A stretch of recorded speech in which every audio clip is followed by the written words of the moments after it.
Students, welcome to all of you in easily English solution. आज हम पढ़ने जा रहे हैं इंडियन सिविलाइजेशन एंड कल्चर, भारतीय सभ्यता और संस्कृति। यह बिहार बोर्ड क्लास 12 का प्रोज का चैप्टर नंबर 1 है, रेनबो पार्ट 2 का। बहुत ही इंटरेस्टिंग चैप्टर है।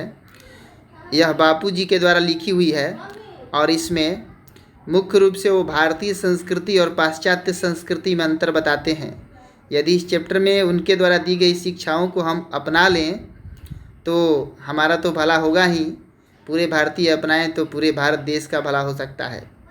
यह बहुत ही अच्छा सीख उन्होंने खास करके आज के युग में, जबकि हम पाश्चात्य संस्कृति की ओर, वेस्टर्न कल्चर की ओर बढ़ रहे हैं और इसे तेज़ी से अपना रहे हैं, तो इसके जो हार्म्स हैं, जो हानियाँ हैं, उससे हम बच सकते हैं। तो आइए देखते हैं इस चैप्टर में क्या खास बातें उन्होंने लिखी है। सबसे पहले हम ऑथर जो इस चैप्टर के हैं बापू जी, उनके बारे में हम जानने का प्रयास करते हैं। Mohandas Karamchand Gandhi was born in 1867 and died in 1948। He is popularly known as Bapu और the father of the nation. देखिए, मोहनदास करमचंद गांधी उनका पूरा नाम था, यह तो आपको पता ही होगा। और वो उनका जन्म जो हुआ था 1869 में और 1948 में वे हमें छोड़कर चले गए थे। He is popularly known as Bapu और the father of the nation. राष्ट्रपिता के उपाधि से भी भूषित किया गया है उन्हें, सभी जानते हैं उनके बारे में, तो बताने की ज़्यादा आवश्यकता भी नहीं है। He was a great politician as well as a saint. वह एक अच्छे राजनीतिज्ञ और एक अच्छे संत भी थे, साबरमती के संत कहे जाते थे। और साबरमती आश्रम से ही दांडी यात्रा की शुरुआत हुई थी, आपको पता भी होगा। He led the movement against British rule in India. उन्होंने अंग्रेजी सत्ता के खिलाफ भारत में आंदोलन किया और आंदोलन में सफल भी हुए, भारत को आज़ादी भी दिलवाई, यह बात तो सभी जानते ही हैं।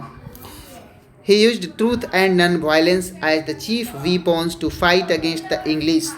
उनका हथियार भी देखिए अनोखा था, सत्य और अहिंसा, ट्रूथ एंड नॉन वायलेंस, यानी कोई रक्तपात नहीं, कोई खूनी क्रांति नहीं।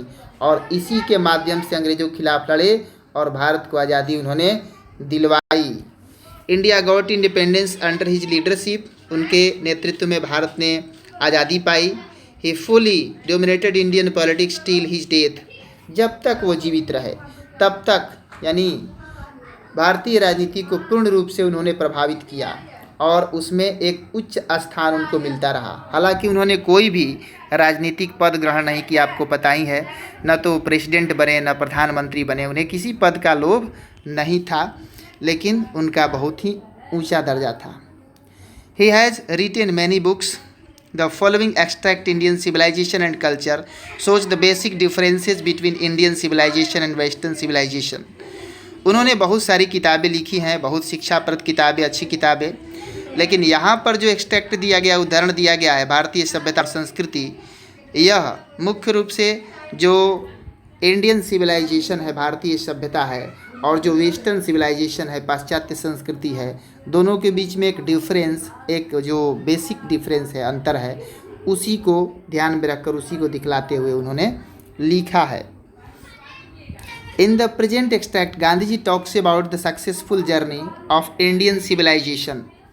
इस जो एक्सट्रैक्ट है यह, इसमें वो बात करते हैं भारतीय संस्कृति की सफलतापूर्ण यात्रा के बारे में, सक्सेसफुल जर्नी के बारे में, क्योंकि भारतीय संस्कृति कब शुरू हुई और सफलतम रूप से कैसे इतने दिनों तक यह चलती रही, इसके बारे में। क्योंकि बहुत सारे दुनिया की सभ्यताओं की शुरुआत हुई और वे समाप्त भी हो गया, उनका कोई अता पता नहीं रहा, जैसे फराओ की सभ्यता और रोम की सभ्यता, मकदूनिया की सभ्यता इत्यादि। लेकिन भारतीय सभ्यता आज तक टिकी हुई है। The world has changed a lot but Indian civilization remained unchanged to a great extent. देखिए, आज दुनिया तो बहुत बदल चुकी है, यह कहने की आवश्यकता ही नहीं, लेकिन भारत जो है अपने वजूद पर आज भी कायम है। यह बहुत बड़ी इस संस्कृति की विशेषता है, क्योंकि जो कोलोनाइजेशन का दौर चला था तो उसमें इधर के देश के वासी उधर गए, उधर के इधर आए, ऐसे ऐसे सभी इंटरमिक्स होकर के इंटरमिंगल हो गए और एक मिक्स्ड कल्चर पूरे वर्ल्ड में डेवलप हो गया था। लेकिन वैसे में भी भारत कि भारतीयता और इसकी सभ्यता कहीं ना कहीं आज जीवित है, यह भारत के लिए बहुत ही बड़ी उपलब्धि है। The western civilization which is based on materialism can not be compare to the Indian civilization which is based on spiritualism. सही बात है। देखिए, जहाँ पर जो वेस्टर्न सिविलाइजेशन पश्चिमी संस्कृति है, उधर की संस्कृति यूरोप की संस्कृति जो कि मटेरियलिज्म पर आधारित है, भौतिकतावाद पर आधारित है। भौतिकतावाद क्या है? धन की लिप्सा, इंडस्ट्री लगाना, फैक्ट्री लगाना, ज़्यादा मात्रा में बस केवल पैसे कमाना, पैसे कमाना, पैसे वाले का ही पूछ और पैसे वाले का ही इज्जत प्रतिष्ठा। तो इसके लिए मनुष्यों से भी मशीन की तरह व्यवहार किया जाता है। तो उनकी सभ्यता जहाँ ये है, और जहाँ भारत की सभ्यता जो है वो क्या है, यह बेस्ड ऑन स्पिरिचुअलिज्म है, यह तो आध्यात्म पर आधारित है, यह ईश्वर की सत्ता में विश्वास करने वाली सभ्यता है। तो जाहिर सी बात है, दोनों में तो कोई तुलना ही नहीं है और तुलना की भी नहीं जा सकती है। आइए इस चैप्टर के समरी को देखते हैं कि यह चैप्टर में क्या चीज़ें लिखी है बापूजी ने। बहुत ही अच्छा चैप्टर है, जैसा मैंने शुरू में ही आपको बताया है। आइए शुरुआत करते हैं। The seeds of Indian civilization were sown by our ancestors. जो हमारे एंसेस्टर थे, जो पूर्वज थे, हमारे पूर्वजों के द्वारा भारतीय सभ्यता की बीज बोई गई थी। और यानी इसकी शुरुआत करने का मतलब हमारे पूर्वजों ने किया था। Its foundation is so strong that nothing in the world can beat it. और इसकी जो फाउंडेशन है, जो इसकी जड़ें हैं, इतनी मजबूत हैं कि दुनिया में कुछ भी इसे परास्त नहीं कर सकती है, इसे समाप्त नहीं कर सकती है। Many civilization in the world born and wasted with the passage of time। दुनिया में बहुत सारी सभ्यताओं का जन्म हुआ, और passage of time फ्रेज है, समय के साथ साथ वे सभ्यताएं समाप्त हो गई। बहुत सारी सभ्यताओं का जन्म हुआ। रोम की सभ्यता दुनिया की पहली सभ्यता थी, और देखिए आज कहाँ है पता ही नहीं है। तो लेकिन जो but Indian civilization remained unaffected. लेकिन जो भारत की सभ्यता है अनइफेक्टेड, कोई इस पर प्रभाव नहीं, वैसे के वैसे अपने वजूद पर कायम रही। Other civilisation of the world learned their ways from Greece और Rome while India developed her own. देखिए, दुनिया की जो दूसरी सभ्यताएं हैं, उन सभ्यताओं ने ग्रीस से, यानी यूनान, जो फारस आज कहलाता है यूनान, और रोम से, वहाँ से सीखने का प्रयास किया कि वे कैसे रहते हैं, क्या उनके सभ्यता का तरीका है, क्या कल्चर है, क्या वगैरह।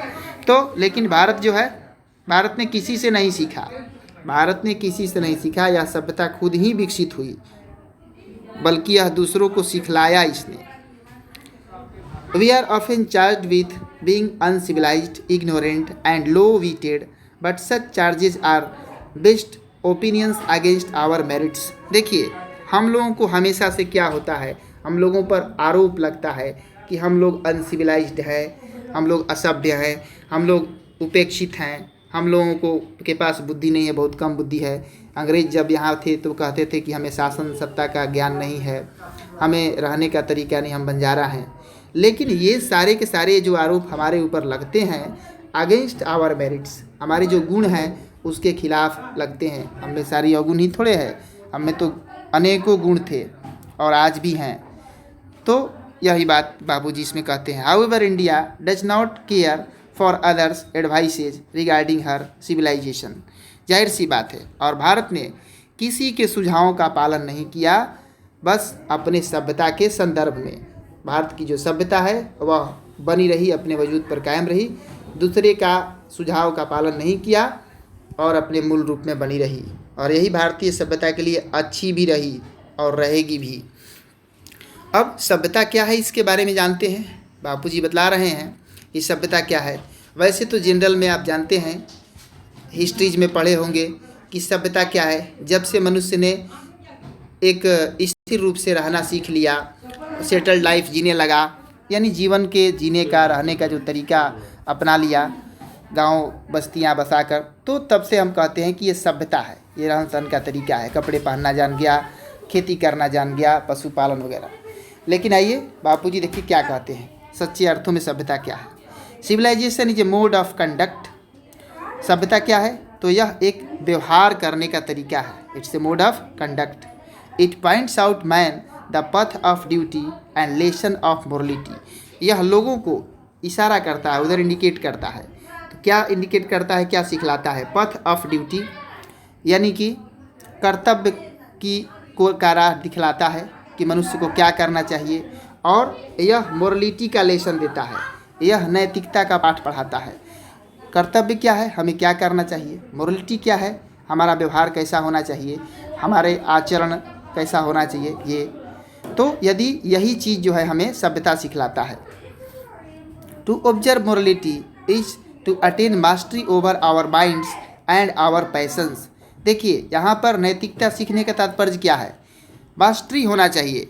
मास्टरी का मतलब एक तरह से कंट्रोल होना चाहिए हमारे दिमाग पर और हमारे पैशन पर। पैशन माने हमारी कामनाओं पर।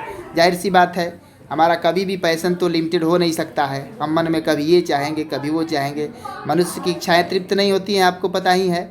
आज जितना भी हमें मिल जाए, कल फिर चाहेंगे, फिर चाहेंगे, तो ये तो कभी संतुष्ट होने वाली है नहीं। इसी को नियंत्रित करना हमारी सभ्यता की विशेषता है, जबकि पाश्चात्य वालों को इसको नियंत्रित करने की बात सोचना ही नहीं है और उसके चक्कर में आगे की ओर बढ़ते रहना और परेशान रहना पूरे जीवन। तो सभ्यता का सच्चा अर्थ यही है कि हमें क्या होना चाहिए, नैतिकता का ज्ञान होना चाहिए, हमारे दिमाग पर नियंत्रण होना चाहिए, हमें कर्तव्य का ज्ञान होना चाहिए और हमारी इच्छाओं पर नियंत्रण होना चाहिए। It is a touchstone to know ourselves. In our culture, civilization stands for good conduct. If this definition is correct, we need not learn anything from others. देखिए यह क्या है, एक तरह से माइलस्टोन है, यह मील का पत्थर है, यह जो नॉलेज है हमारे लिए। और यदि यहाँ तक पहुँच गए तो समझिए कि हम सभ्यता तक पहुँच गए। हमारे जो कल्चर है, हमारी जो संस्कृति है, यहाँ सभ्यता का सीधा अर्थ क्या है? गुड कंडक्ट, अच्छा व्यवहार। बस आपका व्यवहार अच्छा हो गया, आप सभ्य हो गए। और यदि यह डिफिनीशन करेक्ट है, यदि यह परिभाषा सही है, तो बापूजी कहते हैं कि फिर तो हमें दुनिया के किसी भी लेखक से या किसी भी दार्शनिक से कुछ भी दूसरा चीज़ सीखने की आवश्यकता हमें सभ्यता के संदर्भ में नहीं है। Mind is a restless bird. देखिए यहाँ पर बहुत गूढ़ बात कहते हैं आगे। Mind is a restless bird, मन क्या है? तो मन एक बेचैन पक्षी है जो हमेशा बेचैन रहता है। The more it gets the more it wants, यह जितना ही ज़्यादा पाता है उतना ही ज़्यादा चाहता है। It remains always unsatisfied. देखिए जितना ज़्यादा चाहेगा, जितना ज़्यादा पाएगा उतना ही ज़्यादा चाहेगा भी, फिर भी यह क्या रहेगा? रिमेन अनसेटिस्फाइड, फिर भी यह असंतुष्ट ही रहेगा। The more we indulge in our passions the more our mind becomes uncontrolled. जितना ही हम अपने वासनाओं में, अपने इच्छाओं में इन्वॉल्व होंगे, चाहेंगे, उतना ही हमारा जो दिमाग है अनकंट्रोल्ड होता जाएगा, अनियंत्रित होता जाएगा, यानी हम इच्छाओं के गुलाम बन के रह जाएंगे। This is why our ancestors set a limit to our indulgences. इसलिए ही जो हमारे पूर्वज हैं उन्होंने क्या कर दिया, एक लिमिट सेट कर दिया कि इतना ही तक ही हमारी आवश्यकताएं, हमारी इच्छाएं होनी चाहिए। जाहिर सी बात है, जीवन जीने के लिए कुछ तो चीज़ें होनी चाहिए, लेकिन कितना तक होनी चाहिए। They understood it very well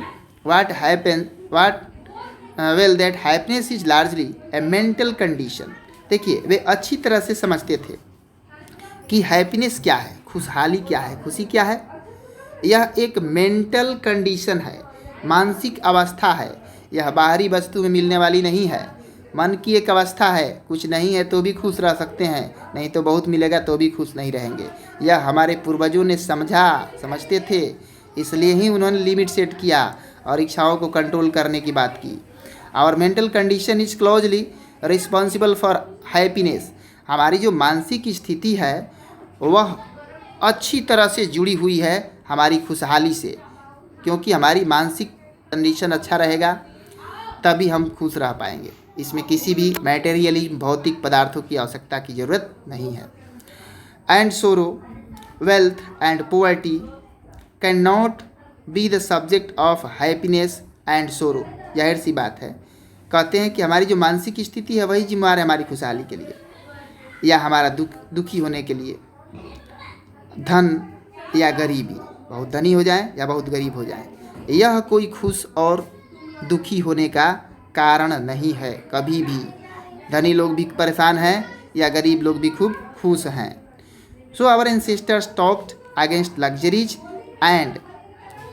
luxuries and leisures. देखिए, इसलिए हमारे जो पूर्वज हैं उन्होंने दो चीज़ों पर बात की। क्या चीज़ पर? हमारा जो लग्जरी है, हमारे जो बहुत ही भोग विलास की वस्तुएं हैं, या हमारा जो आराम है, बहुत ज़्यादा हम आराम के चक्कर में विभिन्न प्रकार के मशीन बनाते जा रहे हैं, फिर मशीनों का ही गुलाम होते जा रहे हैं। तो इन सभी चीज़ों के विरुद्ध बात किया हमारे पूर्वजों ने कि हमें इनका गुलाम नहीं बनना चाहिए। आवर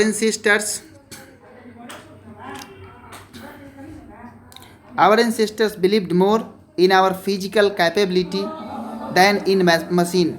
देखिए, हमारे पूर्वज हमारे जो शारीरिक क्षमता है, शारीरिक श्रम है, मेहनत है, इसमें ज़्यादा विश्वास करते थे मशीनों से ज़्यादा। They talked about the work by our hands and feet. वे हमारे हाथ पैरों के द्वारा किए गए कामों पर विश्वास करते थे कि वे काम अच्छे होंगे। They saw real happiness and health in the proper use of our hands and feet. उनका कहना था, और उन्होंने देखा भी अपने अनुभव से, कि वास्तविक खुशी किस में है और वास्तविक जो है स्वास्थ्य किस में है, स्वस्थ हम कैसे रहेंगे। तो यदि हम अपने हाथ पैरों से काम करें तो। आज हाथ पैरों से काम नहीं कर रहे हैं तो देखिए किस प्रकार से विभिन्न प्रकार की जो है बीमारियां पकड़ रही हैं। Our ancestors were against large cities.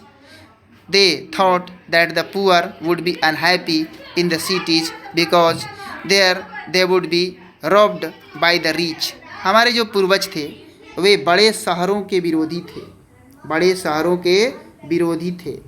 क्यों विरोधी थे भाई? क्योंकि वे लोग सोचते थे कि बड़े शहरों में तो जो गरीब रहेंगे वह अनहैप्पी रहेंगे, वह नाखुश रहेंगे, और क्योंकि उन्हें लूटा जाएगा, उन्हें परेशान किया जाएगा। जाहिर सी बात है, आज देख रहे हैं बड़े बड़े जो शहर हैं हमारे देश में, वहाँ क्या स्थिति है, गरीब तो रह ही नहीं सकते हैं।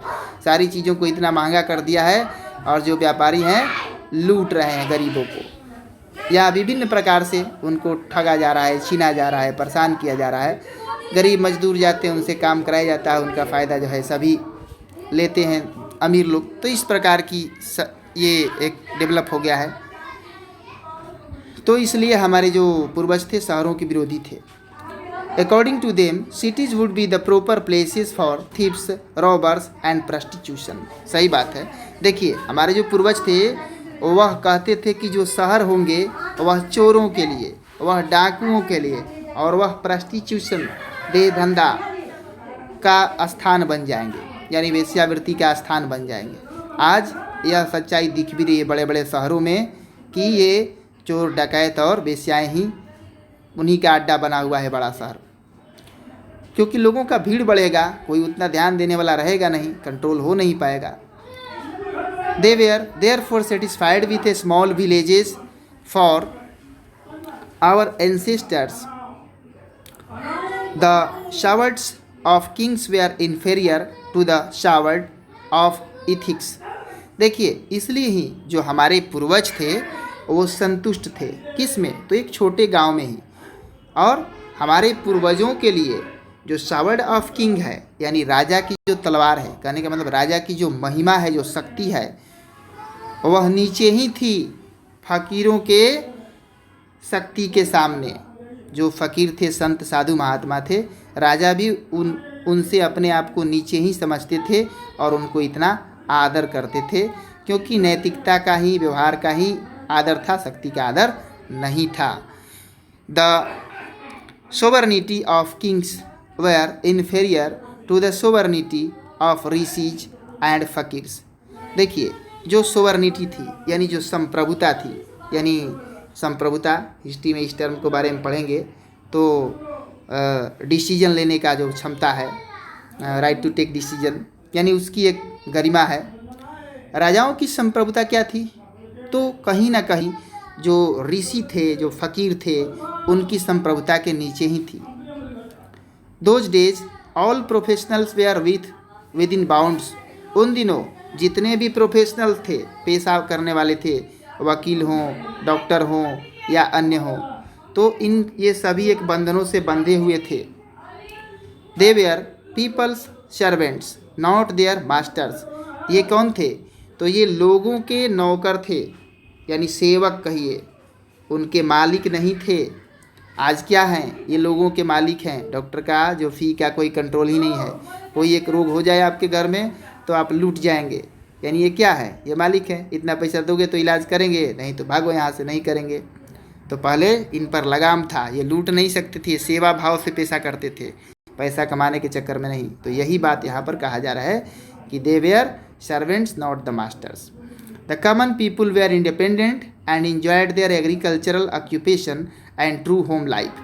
अब जो सामान्य जो लोग थे वे क्या थे? सामान्य लोग स्वतंत्र थे, और ये अब इनका मुख्य पेशा था कृषि, और अपने इस जो पेशा है इसका ये करते थे, और एक सच्चे घरेलू जीवन का आनंद उठाते थे जो सामान्य लोग थे। आज तो सारा सिस्टम सामान्य लोगों के लिए ही बना हुआ है, लेकिन कहने के लिए, आज भी और पहले भी, लेकिन पहले सच में था और आज सिर्फ कहने के लिए है। देखिए, in any civilization of the world there can be complete perfection, there can not be complete perfection. सही बात कहते हैं कि दुनिया के किसी भी सभ्यता में एक सही परफेक्शन खोजा जाए कि बिल्कुल बुराई हो ही नहीं, तो यह तो संभव ही नहीं है। हर जगह कुछ ना कुछ बुराइयां हैं। The intention of Indian civilisation is to rise the moral being, while of western civilization is to spread ideas of immorality। देखिए, ये जो बात कहते हैं, जहाँ भारतीय जो संस्कृति है इसका इंटेंशन क्या है, इसका मानसिकता क्या है कि मोरल जो बीइंग है, जो नैतिक चीज़ें हैं, इसको ऊपर उठाना, जबकि वेस्टर्न सिविलाइजेशन पश्चिमी संस्कृति है, इसका क्या उद्देश्य है? तो इमोरलिटी फैलाना, अनैतिकता फैलाना। इस प्रकार से भारत में भी वेस्टर्न कल्चर फॉलो होने लगा है, तो अनैतिकता फैला है, यह तो आप देख ही रहे हैं। The western do not believe in God. ये जो पाश्चात्य संस्कृति वाले हैं, ये ईश्वर के सत्ता में विश्वास नहीं करते हैं। While Indians are based on a belief in God. जबकि भारतीय ईश्वर के सत्ता में विश्वास करते हैं कि भाई ईश्वर हैं। Therefore Indian cling to the old civilisation, old Indian civilisation as a child clings to the mother's breasts. इसलिए ही भारतीय उस प्रकार से अपने सभ्यता से चिपके हुए रहते हैं, जैसे कि अपने प्राचीन भारतीय सभ्यता से चिपके हुए रहते हैं, जैसे कि कोई बच्चा अपनी माँ के स्तनों से चिपका हुआ रहता है, क्योंकि भारतीय जानते हैं कि हमारे इसी में भलाई है। Western civilisation is based on the ideas of materialism. पाश्चात्य संस्कृति क्या है? यह भौतिकवाद पर आधारित है, मैटेरियलिज्म पर आधारित है। ऊपर भी आया था यह टर्म, और हमने बताया भी कि किस प्रकार से धन संपदाओं की संस्कृति है वह। It provokes brutality. यह क्या करता है? तो यह जो ब्रूटलिटी है, जो क्रूरता है, उग्रता है, उसको बढ़ावा देता है। क्रूरता का मतलब क्या है? एक तरह से मनुष्य का मनुष्य की तरह नहीं है, मनुष्य मशीनों की तरह है, उनका आउटपुट इनपुट फैक्ट्रीज में देखा जाता है। But it seems not useful to compare this to civilisation and to waste time unnecessarily. और इसलिए ही कहते हैं कि इन दोनों सभ्यताओं का ऐसा लगता है कि तुलना तो बिल्कुल ही नहीं किया जा सकता है, क्योंकि दोनों बिल्कुल डिफरेंट है, कोई भी सिमिलरिटीज ही नहीं है। तो इनका तुलना करके कहते हैं कि मैं व्यर्थ में अपना समय बर्बाद नहीं करना चाहता हूँ। Both are good in their own spheres. दोनों ही अपने अपने जगह पर अच्छे हैं, अपने अपने लिए अच्छे हैं। So far as the distinguishing characteristic is concerned. करें कि इसलिए जहाँ तक मैंने इन दोनों की विशेषताओं में अंतर ज्ञात करने का प्रयास किया, तो the modern civilisation is an indefinite multiplicity of human wants. आधुनिक सभ्यता क्या है? जो कि वेस्टर्न सभ्यता है। आधुनिक सभ्यता है indefinite multiplicity of human wants. मनुष्य की आवश्यकताओं का अनिश्चितता। मनुष्य की तो आवश्यकताएं अनिश्चित है, वो सेटिस्फाइड होने वाली है नहीं, तो उन्हीं पर आधारित है जो मॉडर्न कल्चर एंड सिविलाइजेशन है। While ancient civilisation talks about restriction and strict regulation of these wants। जबकि जो प्राचीन सभ्यता है हमारी, प्राचीन सभ्यता क्या चीज़ की बात करता है, तो ये जो वांट्स है इसके रिस्ट्रिक्शन की बात करता है, इसको दबाने की बात करता है और इसके ऊपर एक कड़ा नियम लगाने की बात करता है। आवश्यकताएं, ये नहीं कि आवश्यकताएं हमारे पास नहीं है, एंशिएंट सिविलाइजेशन में हैं और आवश्यकताएं होनी चाहिए, लेकिन एक उस पर नियम लगाने की बात करता है कि कितनी आवश्यकताएं होनी चाहिए, कितनी तक संतुष्ट रहना चाहिए। ऊपर भी हमने पढ़ा कि हमारे पूर्वज एक लिमिट सेट कर दिए हैं कि इतना तक होना चाहिए तो आपका भला होगा, और इसके बाद बेचैन होंगे तो रेस्टलेस बर्ड तो है ही मन, आपको ही बेचैन करता रहेगा जीवन भर, कितनों भी धन होने पर आपको सुख नहीं मिलेगा। यही बात है। The people of west have wonderful discoveries in the world in the field of materialism. देखिए, द पीपुल ऑफ वेस्ट यानी जो पश्चिमी संस्कृति के जो लोग हैं, wonderful discoveries in the world in the field of materialism while Indians have made exceptional and marvelous discoveries in the field of spiritualism। कह रहे हैं कि देखिए, पश्चिम के लोगों ने बहुत सारी खोज की है, मानते हैं, इन्होंने आश्चर्यजनक खोजें की है और भौतिकता के क्षेत्र में खोजें की है, मशीन बनाया है, बिल्डिंग्स विभिन्न प्रकार के बनाए हैं, गाड़ी वगैरह, जहाज। तो भारत के लोगों ने भी खोजें की हैं और इनकी खोजें क्या है, एक्सेप्शनल खोज हैं और इन्होंने खोज बहुत शानदार किया है। ये स्पिरिचुअलिज्म के क्षेत्र में खोज किए हैं, मन और आध्यात्म के क्षेत्र में खोज किए हैं। और यह तो समरी है, आप डिटेल में पढ़ेंगे बुक में, कि इन खोजों को देखने के लिए हमारे पास उस प्रकार की सूक्ष्म आँखें हैं ही नहीं, इसलिए ही हम सोचते हैं कि भारतीय लोगों ने कोई खोज किया ही नहीं। दूसरी चीज़ हमारी बुराई एक यह भी है कि यदि हमारे ही खोज का तारीफ़ जब विदेशी करने लगते हैं तब हमें विश्वास करता है कि नहीं भाई, हमारे लोग भी बहुत खोज किए हैं या हमें इतना मेरिट है। लेकिन ऐसे आप देखिए कि ये जो हमारा खोज है या हमारा कुछ चीज़ है तो आपकी बिलीव ही नहीं होगा कि भारतीय है तो ये अच्छा होगा। तो यही एक गलत सोच है हमारे पास अपने देश के प्रति। There is certainly something unseen power in Indian culture that has kept it alive while other civilizations made their end with the passage of time। एक देखिए बात कहते हैं कि कहीं ना कहीं अनसीन पावर है, अदृश्य शक्ति है, जिसने कि भारतीय संस्कृति को अभी तक जीवित रखा हुआ है, जबकि दूसरे संस्कृति समय के साथ साथ क्या हो गए, तो वे समाप्त हो गए, वे एंड हो गए, उनका खात्मा हो गया। Further we should always keep it in our mind that European civilisation suited for Europeans. अब देखिए, जैसा कि ऊपर आपने पढ़ा कि वे भी संस्कृति अच्छा है और हमारी भी संस्कृति अच्छा है, लेकिन वह कैसे अच्छा है, हमारी संस्कृति कैसे अच्छा है। जो यूरोपीय सभ्यता है वह यूरोपियन लोगों को सूट करता है, उनके लिए अच्छा है भाई, क्योंकि उनका वैसा इन्वायरमेंट है, क्लाइमेट है, वो कोट पहनना, ब्लेजर पहनना, उनका हमेशा सालों वहाँ ठंडा रहता है, तो वैसा कपड़ा सूट कर सकता है, वहाँ रह सकते हैं। अब हम जो है सालों भर कोट पहनना शुरू करें तो यह कहाँ से संभव है, यह तो संभव है नहीं, इसलिए हमारा वैसा पोशाक बनाया गया है, या हमारा पोशाक पहनकर वो नहीं रह सकते हैं। तो इसलिए उनका सभ्यता उनके लिए अच्छा है, हमारा सभ्यता हमारे लिए अच्छा है। We should never try to copy it. हमें कभी भी इसे कॉपी करने का प्रयास नहीं करना चाहिए। इट विल रूइन अस, यह हमें बर्बाद कर देगा यदि हम कॉपी करने का प्रयास किया वेस्टर्न कल्चर को। तो civilisation in real sense does not exist in the multiplication of want, but it exists in voluntary restriction of wants. अब देखिए, जो सिविलाइजेशन है, जो सभ्यता है, वह वास्तविक अर्थ में does not exist in multiplication of wants. यह जो हमारी मल्टीप्लिकेशन ऑफ वांट्स है, यानी हमारी जो इच्छाएं, अनाधून बढ़ती हुई इच्छाएं हैं, वास्तविक अर्थ में सभ्यता उसमें नहीं है, वह कोई सभ्यता नहीं है। But it exist in voluntary restriction of wants.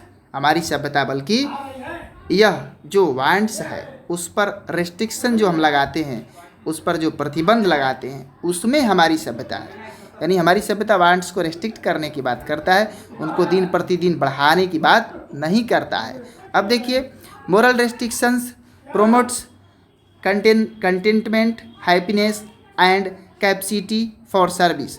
देखिए, जो मोरल रेस्ट्रिक्शन इच्छाओं पर है, जो एक तरह से मोरल यानी नैतिक रहेगा, रेस्ट्रिक्शन प्रतिबंध लगाएंगे हम, रोके रहेंगे इच्छाओं को, तो उससे क्या होगा, हमारे अंदर कंटेंटमेंट संतुष्टि आएगी, हमारे अंदर खुशहाली आएगी और हमें सेवा भाव, सर्विस करने की, दूसरों की सेवा करने की क्षमता हमारे अंदर बढ़ेगी। इस प्रकार हम सुखी रह सकते हैं। कहा गया है ना कि contentment is the real happiness, संतोषम परम सुखम। The ideal of unlimited wants and satisfying them finally prove to be illusion. यदि हम इसी को आदर्श मान लें, आइडियल मान लें, क्या अनलिमिटेड वांट्स, आवश्यकताएं तो अनंत हैं, और इसी को आदर्श मान लें और इसी को संतुष्ट करने के पीछे पड़ जाएं, तो यह क्या है, यह तो भ्रम है, यह भ्रम है, क्योंकि हमारी आवश्यकताएं तो कभी पूरी होगी ही नहीं। तो मैं आशा करता हूं कि आप अच्छी तरह से इस चैप्टर को समझ चुके हैं और आप इससे संबंधित किसी भी प्रश्न का उत्तर देने में अब सक्षम हो सकते हैं और दे सकते हैं। तो चलिए आगे देखते रहिए आप इजीली इंग्लिश सॉल्यूशन, और आगे हम नेक्स्ट चैप्टर लाएंगे। तो हमारे चैनल को यदि सब्सक्राइब नहीं किए तो सब्सक्राइब कर दें और बेल आइकन प्रेस कर दें, ताकि जो भी वीडियो हम निकालें आपके लिए तो आपको उसका नोटिफिकेशन मिल जाए और आप देख सकें। और इस वीडियो को शुरू से अंत तक देखने के लिए बहुत बहुत धन्यवाद।